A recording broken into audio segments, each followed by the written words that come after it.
Hey everybody, it's Sean Bukowski here. Hope everybody's having a great week and has recovered from Thanksgiving with all the turkey and mashed potatoes and whatnot, and from watching University of Michigan destroy Ohio State. What a great victory that was, so go blue.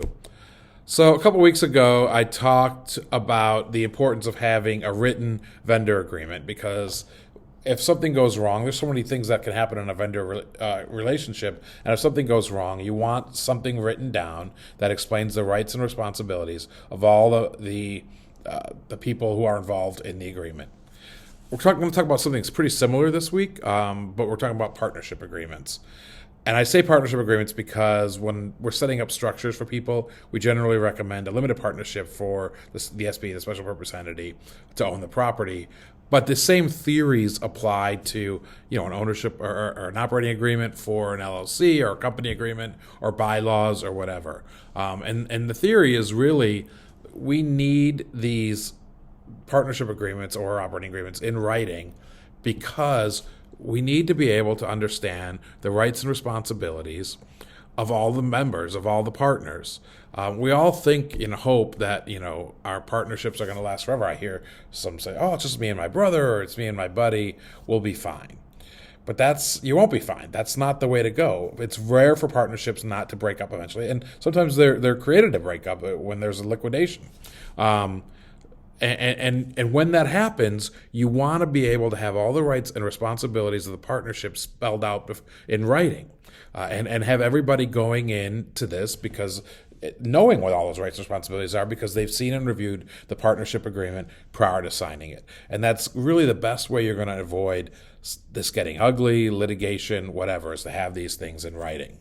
That's really so important to why we want to have the partnership agreement in writing. And there's certain clauses that I think are really important to have in there, and specifically spelling out explicitly the powers and rights that the general partner has. So the general partner is the one that's going to be operating the day-to-day operations of the partnership, and you need to explicitly spell out in your partnership agreement how much power they have, or when they have to go to the limited partners and get a vote on what they need to do for that day, or what event when an event happens in the partnership.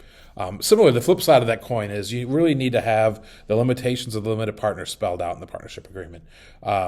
Limited partners have limited liability specifically because they don't control the day-to-day operations of the partnership. And so you want to make sure that is explicitly stated and listed in the partnership agreement. In addition, there's tax issues that you want to cover specifically in your partnership agreement.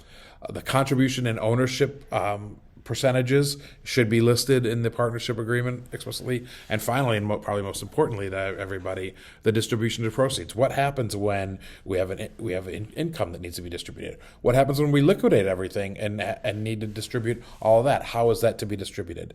That should all be listed in the partnership agreement so that you avoid any potential, or at least as much as possible, any potential disputes down the road. If you need help with that, please give us a call, Bukowski Law Firm. We set these up all the time, and we can help you. And if you like this, please subscribe to our YouTube channel and subscribe to our blog. Thanks a lot.